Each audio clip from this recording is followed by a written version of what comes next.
열왕기하 9장 1절에서 10절까지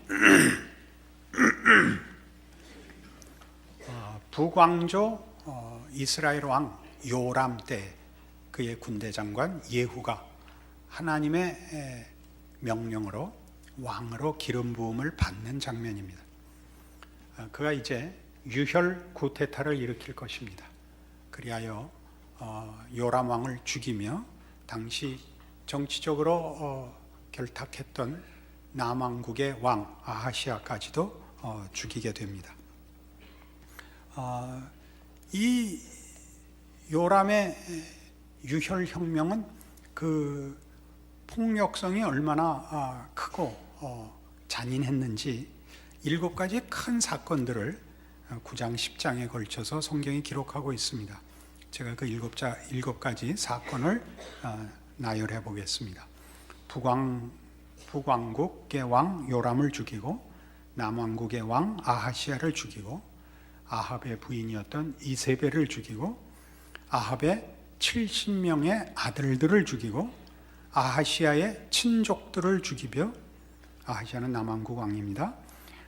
북왕국 사마리아의 왕당파들, 그러니까 친정부 세력들을 다 없애고 바알 숭배자들을 다 처벌합니다. 굉장한 혁명을 이룹니다. 예후의 개혁 조치에서 우리가 놀라는 것은 그 폭력성의 범위와 잔인함입니다. 아주 진멸을 합니다. 문제는 이 폭력의 배후에 하나님이 있다는 사실입니다. 하나님이 이 일을 허락하셨고 어찌 보자면 명하셨다고까지 얘기할 수 있습니다. 하나님이 아무리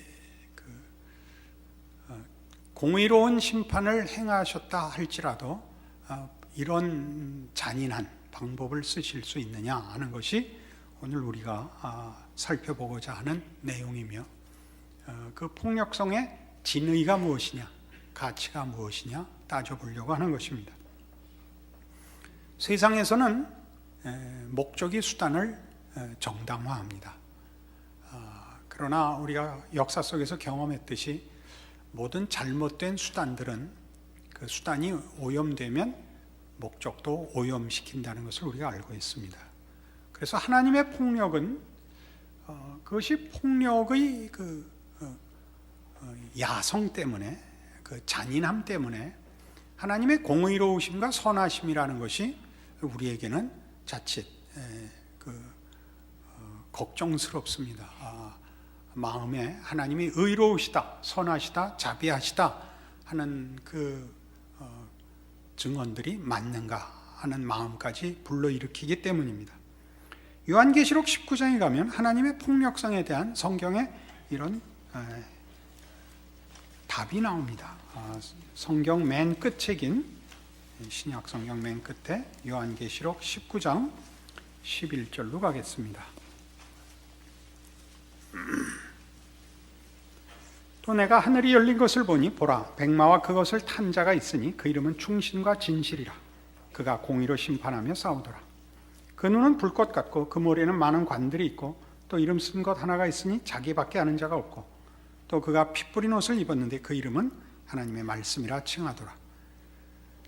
하늘에 있는 군대들이 희고 깨끗한 세마포 옷을 입고 백마를 타고 그를 따르더라. 그의 입에서 예리한 검이 나오니 그것으로 만국을 치겠고 친히 그들을 철장으로 다스리며 또 친히 하나님 곧 전능하신 이의 맹렬한 진노의 포도주 틀을 밟겠고 그것과 그 달에 이름을 쓴 것이 있으니 만왕의 왕이요 만주의 주라 하였더라.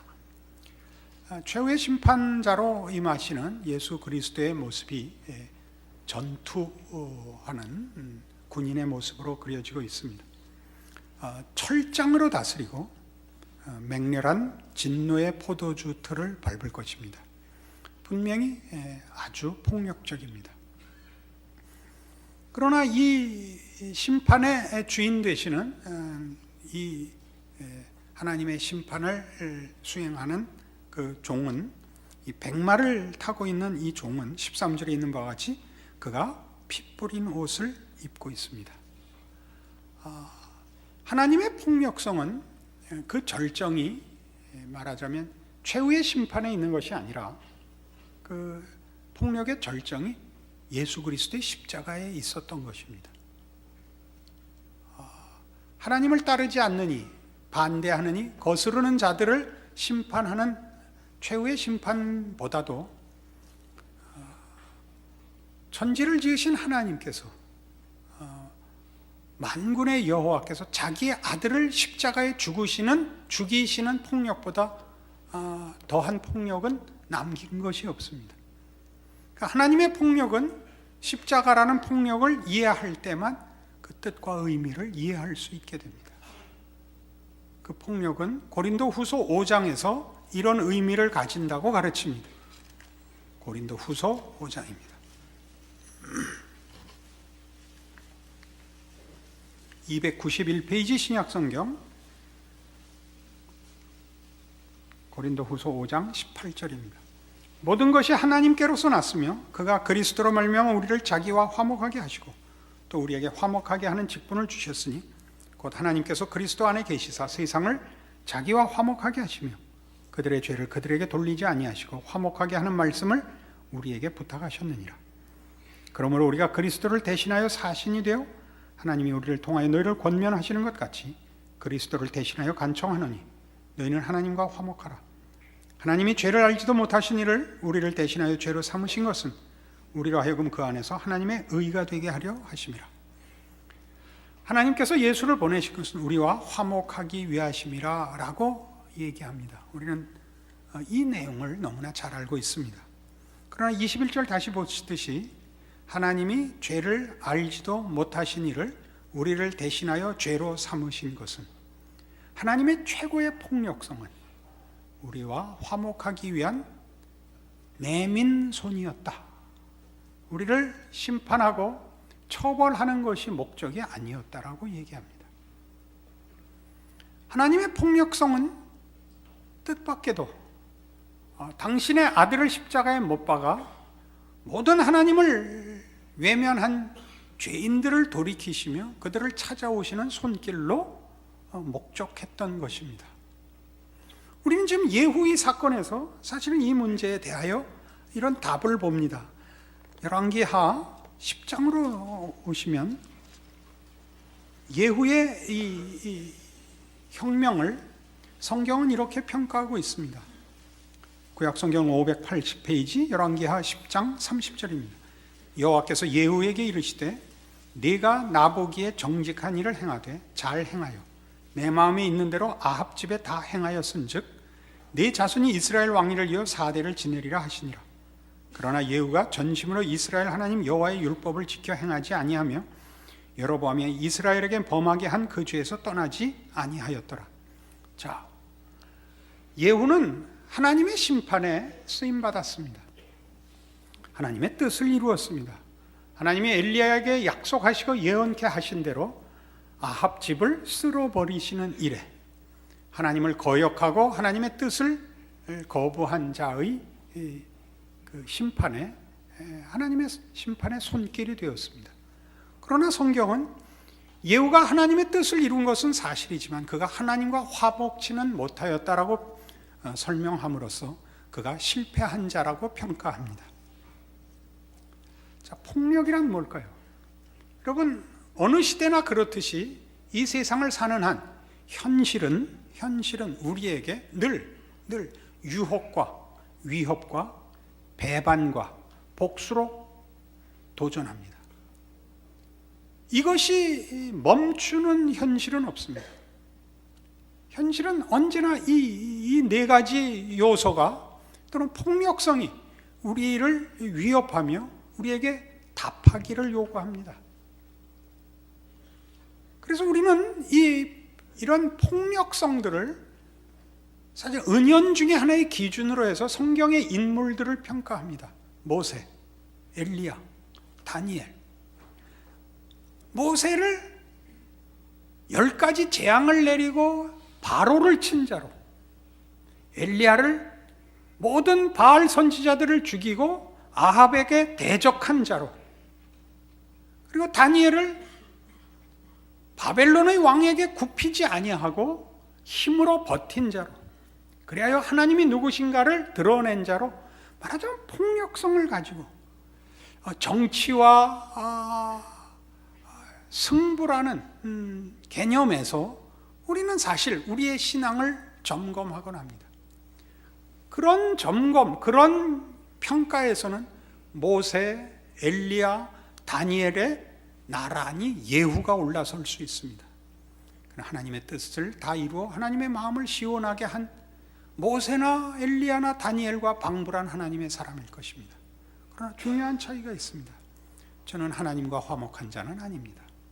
그럼에도 불구하고 우리는 우리의 현실 속에서 분명히 우리의 신앙을 점검할 때마다 여러분 모두가 저와 동일하게 내 신앙은 이게 뭔가? 라는 이 모호한 비평으로 모두 사실은 자책합니다. 나는 뭔가라는 것은 이 세상이 가지는 힘보다 더 큰 힘, 이 세상이 가지는 관심을 돌려놓을 힘, 이 세상의 모든 하나님을 모르는 자들에게 하나님을 분명하게 보여줄 신앙의 힘이라는 폭력성을 가지고 자기의 신앙을 점검하며 소원하는 것입니다. 그래서 우리가 그렇게 살지 않는 한 우리는 진정한 신앙인이 아니고 쓸모없는 자라고 생각을 하는 것입니다. 제가 오늘도 광고한 것 같이 우리 후손들에게 꼭 물려주고 싶은 가장 중요한 것이 있다면 하나님이 누구시며 그의 성도들을 어떻게 인도하시는가 하는 신앙의 현실적인 바로 이런 면입니다. 우리는 너무 치열하게 살고 보상되고 확인되는 식으로 신앙생활이라는 것을 증거받았습니다. 그렇게 도전받았습니다. 위인이 된다는 것은 신나는 일입니다. 자랑스러운 일입니다. 그러나 뜻밖의 성경은 위인을, 영웅을 요구하지 않습니다. 하나님과 화목하는 문제는 영웅적인 것이 아닙니다. 세상적인 눈으로 볼 때 그래서 하나도 위대하지 않습니다. 숨겨져 있곤 합니다. 한 개인의 개인적인 비밀과 감추어진 사소한 일 같아 보입니다. 세상은 우리에게 도전하기를 이렇게 위협하고 복수하라고 요구함으로써 우리의 마음을 들끓게 하고 힘있게 일어나 보란듯이 신앙생활을 해야 한다라고 우리를 도전합니다. 그러나 실상 여러분 신앙생활에 진정한 현실의 국면을 한번 들어가시면 여러분은 세상은 우리를 도전하고 우리를 흥분시키기 위해서 노을 같고 파도 같고 폭풍같이 위협하지만 실제로 우리는 아무것도 결정할 것이 없는, 그리고 선택의 여유가 없는 범상한 일상을 삽니다. 저는 하나님의 아주 중요한 일꾼 중에 한 사람인 줄로 알고 있습니다. 그러나 하루하루의 삶 속에서 제가 확인하는 것은 나는 중요한 하나님의 일꾼이라, 그래서 이렇게 오늘 하루도 하나님 앞에 이렇게 쓸모있는 사람으로 살고 중요한 준비를 하고 있노라 라고 확인할 수 있는 날은 거의 없습니다. 매일은 거의 반복되는 범상한 일과입니다. 아침에 일어나서 세수하고 밥 먹고 교회 나와서 공부하고 기도하고 점심 먹고 좀 누웠다가, 왜 누웠냐면요 아프니까요. 또 책 보고 공부하고 기도하고 또 성경 보고 눈이 짓물러서 또 눈 감고 누워있다가 커피 한 잔 타먹고, 그리고 저녁에 들어가서 저녁 먹고 목 디스크 자가 치료하고 성경 보고, 그리고 텔레비 보다가 정말 볼 곳이 없구나, 이민이나 갈까 그런 생각하다가 그 수면제 먹고 잡니다. 불만 있으십니까? 여러분들도 다 그렇게 생각하듯이 막연하게 우린 그렇게 생각합니다. 이게 뭔가? 이게 신앙생활인가? 신앙생활은 이거보다 더 멋져야 되지 않는가? 더 분명해야 되지 않는가? 그렇지 않습니다. 우리의 신앙생활은 대단히 모호합니다. 대단히 불확실합니다. 그렇지 않습니까? 신자가 아니냐고 묻는다면 아니진 않습니다. 신앙인이 맞냐고 물으면 우린 그만 말문이 막힙니다. 여기서 우리는 물론 여러분과 저입니다.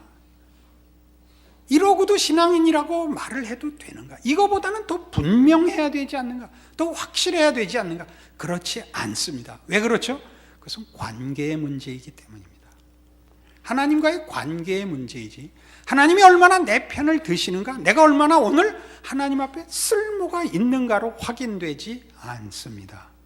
그러니까 늘 애매모호합니다. 나는 신자가 아닐지도 모른다. 아니, 아닐 리는 없다. 하나님은 내 기도에 정말 응답하실까? 아니, 나는 분명히 하는데 어저께는 하다 잤는가? 또 자책이 되죠. 여기가 우리가 늘 당황하는 바로 현실인 듯합니다. 그러나 분명합니다. 우리는 하나님의 자녀입니다. 우리는 이 걱정 속에, 이 고민 속에, 이 불확실성과 이 불안 때문에 우리는 늘 하나님께 묻게 됩니다. 그렇다면 우리는 하나님의 자녀입니다. 그리고 신앙생활을 하고 있는 것입니다.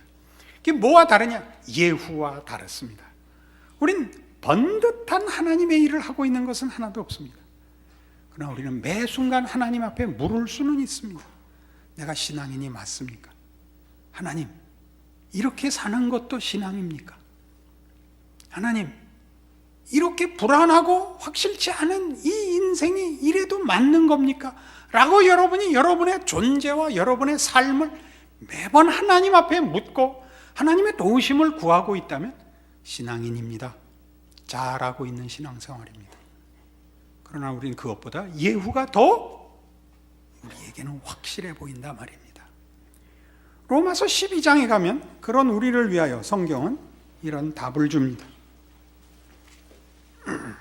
신약성경 255페이지입니다. 로마서 12장 1절입니다.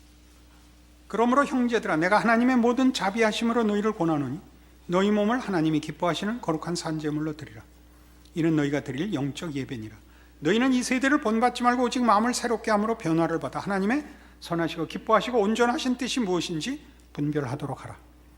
이거 얼마든지 크게 인용할 수 있습니다.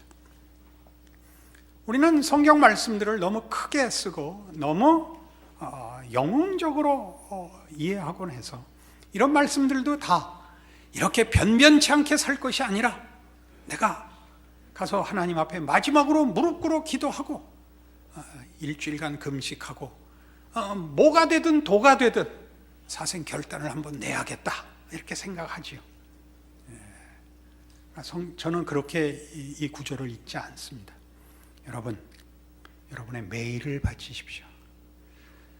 꿈을 바치지 마시고 야망을 바치지 마시고 여러분 몸뚱아리를, 현실을 바치십시오. 그래서 하나님의 기뻐하시고 온전하신 뜻을 매일 생각하십시오. 고민하십시오. 쩔쩔매십시오. 잊지 마십시오. 그리고 늘 민망해 하십시오. 훌륭한 신앙생활이라고 생각합니다. 제가 아까 잠깐 설명한 제 일상이나 여러분의 일상이나 이준 열사가 헤이그에 간 열심과 방불하다고 믿습니다. 3부 때는 누가 아멘 그랬는데. 우리는 너무 실용성에 붙잡혀 있을 것입니다. 그리고 너무 영웅담에 붙잡혀 있습니다. 신화를 만들려고 합니다. 이미 성경의 모든 내용이, 약속이, 하나님의 위대하심이, 그의 백성들의 복들이 다 증언되었는데 우리는 새로운 성경을 쓰고 싶은 겁니다. 우리 넘쳐나는 그 의욕들을 우리가 부정할 필요도 없고 비판할 필요 없습니다. 사도행전 후소를 쓰자. 좋습니다. 그러나 잘 생각하십시오. 우리가 기적입니다. 우리가 기적입니다. 여러분의 존재와 삶이 가지는 그 범위와 그 깊이와 그 삶을 하나님 앞에 바칠 수 있고 하나님이 거기 찾아오시겠다는 겁니다. 뭘 더 바라시겠습니까? 저의 위대한 점이라면 위대하지 않기로 한 점일 겁니다. 위대함이 세상이 말하는 위대함이 아니고 하나님이 함께하는 것이라면 그 존재와 삶의 어떤 정황도 사건도 위대하다라고 알게 됐다는 사실일 것입니다. 하나님께서 기뻐하시는 온전하신 뜻에 여러분을 맡기십시오. 모르겠으면 물어보십시오. 고민하십시오. 쩔쩔매십시오. 그렇게 한 세상 살아가십시오. 주님과 동행한 삶이라 성경은 그것을 그렇게 얘기합니다. 꿈을 얘기함으로, 야망을 얘기함으로 인해서 여러분의 인생을 드라마를 만들려고 하지 말아 주십시오. 그러지 말고 사십시오. 오늘 집에 돌아가시면 거울을 보십시오. 여러분이 드라마의 주인공이 될 만한 얼굴을 갖고 있는가 한번 보시고 여러분의 드라마를 쓰십시오. 여러분이 감독하시고 연출하시고 각본 쓰시고 주인공 및 조연 및 엑스트라 등등등등, 그다음에 끝에 관객이 되시는, 아니 하나님이 함께 찾아오시는 인생을 사십시오.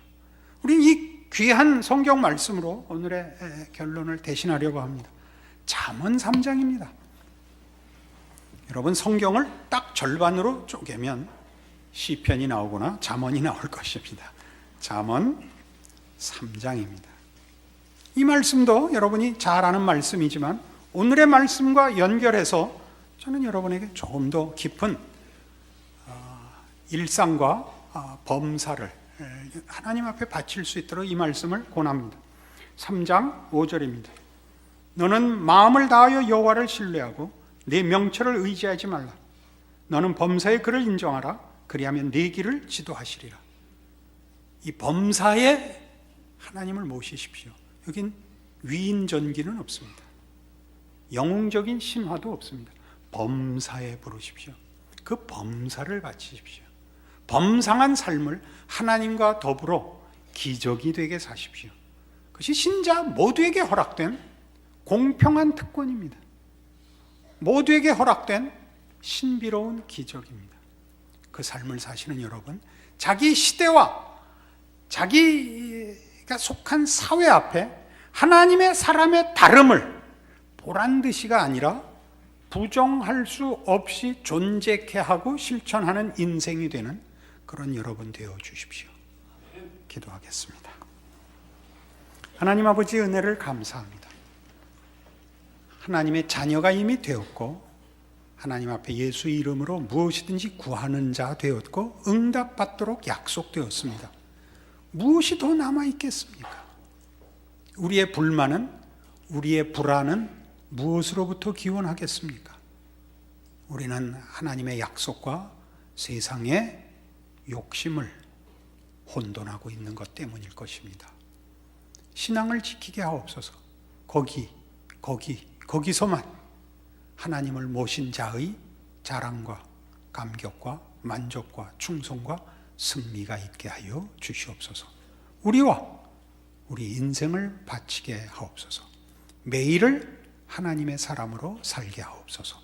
예수님 이름으로 기도합니다. 아멘.